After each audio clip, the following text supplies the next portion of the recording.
सारे लोगों के शरीर के ऊपर स्किन एलर्जी यानी कि ददोरे बनने लगते हैं, दाफड़ होने लगते हैं, शीत पित्ती जिसको बोला जाता है। ये कई बार इस तरह से बढ़ते और बनते बिगड़ते रहते हैं। शरीर पर खुजली चलती है, बारीक बारीक दाने बन जाते हैं या फिर कई बार इनका आकार बड़ा सा रहता है, दाफड़ की तरह हो जाता है और उसके अंदर बहुत तेज खुजली चलती है जिसके कारण व्यक्ति बहुत ज्यादा परेशान हो जाता है और ये कुछ समय के लिए ही बनते हैं।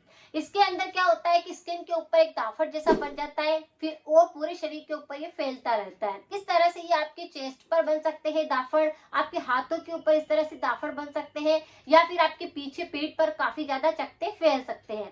तो ये ऐसी स्किन एलर्जी होती है जिसके लिए लोग काफी ज्यादा लंबा ट्रीटमेंट लेते हैं लेकिन उनको कोई आराम नहीं मिलता।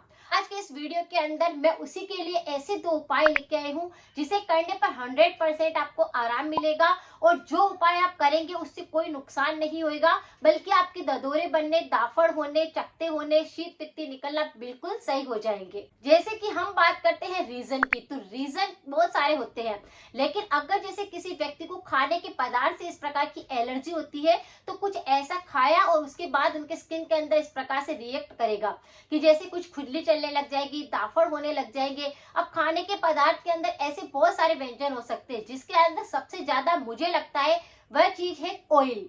अगर आपका ऑयल जो होता है वो आपको सूट नहीं करता है, जैसे आप कहीं बाहर गए और आपने कुछ ऐसा तला हुआ खाया या फिर घर पर भी आपके कोई ऐसा ऑयल है जो आपको सूट नहीं करता है, तो उसकी वजह से स्किन पर ये तुरंत ही रिएक्ट करता है और इस प्रकार से खुजली चल करके दाफड़ बनने लगते हैं। यह समस्या ज्यादातर बदलते मौसम के अंदर होती है, जैसे कि ठंड के बाद गर्मी, गर्मी के बाद बारिश, इस तरह से ये मौसम बदलता है। उस दौरान ये समस्या सबसे ज्यादा परेशान करती है। जैसे बारिश चल रही है तो बारिश के अंदर क्या होता है कि इस दौरान सबसे ज्यादा खुजली का संक्रमण होएगा, दाफड़ बनने लग जाएंगे, चकत्ते हो जाएंगे, फूल जाएगी पूरी स्किन और बहुत तेज खुजली चलती है। ये खुजली चल करके दाफड़ बनते हैं और थोड़ी देर के बाद ही अपने आप सही भी हो जाते हैं। और अगर किसी व्यक्ति का पेट भी पूरी तरह से साफ नहीं होता है तो भी ये संक्रमण देखने को मिलता है। आज जो हम 2 उपाय करेंगे वह एक उपाय तो होगा अंदरूनी उपाय और एक उपाय होगा बाहरी उपाय। दोनों ही रेमेडी को अगर आप अप्लाई करेंगे तो आप देखेंगे जो शीत पित्ती निकल रही है उससे आपको आराम मिल जाएगा। बाहरी उपाय कैसा है कि जैसे ही आपको खुजली का संक्रमण हो रहा है, आपको लग रहा है कि स्किन के ऊपर इस तरह से ददोरे बनने लगे हैं, दाफड़ होने लगे हैं और ये फैल भी रहे हैं, लाल रंग इनके अंदर आ गया है, सूजन जैसा दिखाई दे रहा है, खुजली भी बहुत ज्यादा हो रही है, तो तुरंत ही आपको एक मिश्रण बनाकर वहां पर लगाना है जिससे कि खुजली ना चले, दर्द ना हो, सूजन ना बढ़े और ये पूरा संक्रमण पूरे शरीर पर ना फैले, यानी जहां है वहीं पर ही रुक जाए। इसके लिए आप क्या करें, थोड़ा सा आपको कोकोनट ऑयल लेना है, जमा हुआ कोकोनट ऑयल होता है उसका प्रयोग आपको करना है और उसी के अंदर आपको 2 कपूर की गोलियां ऐड कर देनी है। साथ में ही आपको ताजा एलोवेरा निकालना है थोड़ा सा और उसको इसके अंदर ऐड कर देना है। तीनों ही चीज को आप चम्मच की सहायता से अच्छे से मिक्स कर लीजिए। इसे आप क्या करें, कांच की कटोरी के अंदर बनाएं जिससे उसका भी कोई रिएक्शन ना हो और फिर इसे अच्छे से मिक्स करके आप एक एयर टाइट डिब्बे के अंदर भर सकते हैं या ऐसे ही आप इस कटोरी को फ्रिज में भी रख सकते हैं। आपको लगता है कि जैसे ही संक्रमण होने लगा है, खुजली चलने लग गई है, तुरंत ही आप कॉटन की सहायता से पूरे शरीर पर जहां पर भी आपको ददोरे निकल रहे हैं वहां पर इसका लेप कर दीजिए। आप देखेंगे कि ठंडक आ गई है, जलन नहीं हो रही है, खुजली नहीं चल रही है और धीरे धीरे ये संक्रमण बिल्कुल सही हो गया है। तो इस तरह से इस बाहरी उपाय को अगर आप करेंगे काफी फर्क महसूस होगा। साथ में हमेशा ध्यान रखिए कि हमारी बॉडी के अंदर भी हमें एक ऐसा उपाय करना होता है जो बीमारी को बिल्कुल सही कर पाए। उसके लिए आपको अंदरूनी उपाय भी करना होगा, अंदर से भी इम्यूनिटी को स्ट्रॉन्ग करना होगा। साथ में ऐसे बैक्टीरिया आ जाते हैं उनको खत्म करने के लिए एक उपाय और करना है। रोज रात को सोते समय आपको क्या करना है, त्रिफला पाउडर आता है जैसे कि आंवला, बहेड़ा, हरड़, तीनों का पाउडर आप चाहे तो घर पर भी बना सकते हैं या रेडीमेड पाउडर भी आप ला सकते हैं। इसका 1 चम्मच भरकर पाउडर आपको लेना है और उसके अंदर 1 चम्मच ही शहद मिक्स करना है, यानी त्रिफला पाउडर के अंदर ही आपको 1 चम्मच शहद मिक्स करना है। मिश्रण को बना लीजिए और इसे चाटिए, जैसे धीरे धीरे इसको आप एक उंगली की सहायता से इसको पेस्ट को आपको चाटना है।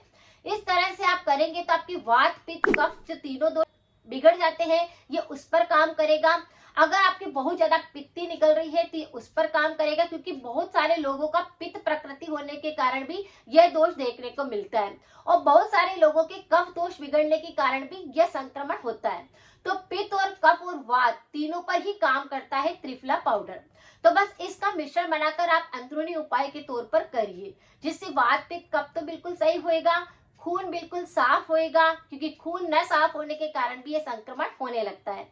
आपका पेट साफ नहीं होता है तो पेट साफ होने लग जाएगा, कब्ज की शिकायत बिल्कुल सही हो जाएगी। अगर किसी प्रकार की एलर्जी होगी तो वह सही होएगी। अगर आपने कुछ ऐसा फूड खा लिया है या कुछ ऐसी चीज आपके पेट के अंदर गई है जो कि बैड रिएक्ट कर रही है तो ये उसको भी रोकेगी। तो त्रिफला पाउडर और शहद का मिश्रण बनाकर आपको लेना शुरू करना है।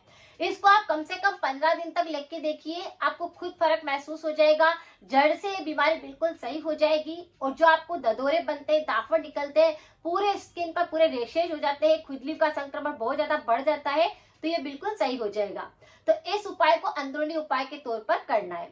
अब आपको कुछ परहेज भी करने होंगे, तब रेमेडी काम करेगी। रिमूव आपको क्या क्या करना है कि आपको ऑयली चीजें बिल्कुल नहीं खानी है, खट्टी चीजें बिल्कुल नहीं खानी है। अगर आप दूध लेते हैं तो आपको उसकी मात्रा भी कम कर देनी है। इस तरह से आपको कुछ परहेज भी करने हैं। अगर आप परहेज भी साथ में रखेंगे ना तो आपके ये उपाय बहुत जल्दी काम करेंगे और 1 या 2 बार की खुराक से ही आपको खुद फर्क महसूस हो जाएगा। जो शीत पित्ती निकल रही थी वह जड़ से बिल्कुल सही हो जाएगी। इसके लिए लोग काफी सारा ट्रीटमेंट लेते हैं और बहुत सारी चीजों का इस्तेमाल करते हैं, लेकिन उन्हें कोई फायदा नहीं मिलता है। हमेशा अपने कारण को जानकर आप अगर उपाय को अप्लाई करेंगे तो सारी की सारी रेमेडी आपको अच्छा इफेक्ट देगी और आपकी बीमारी को खत्म करेगी। आप इस बात का ध्यान रखें कि अगर शरीर में किसी प्रकार की बीमारी है तो आपको योग प्राणायाम भी करना चाहिए। यह आपके अंदर से आपकी बॉडी को डिटॉक्स करता है, वह भी बिल्कुल नेचुरल तरीके से। आपकी पूरी बॉडी के अंदर ऑक्सीजन लेवल बढ़ने लगता है, जिसके कारण आपकी शुद्धि होने लगती है शरीर की। तो इस उपाय को भी आपको करना चाहिए।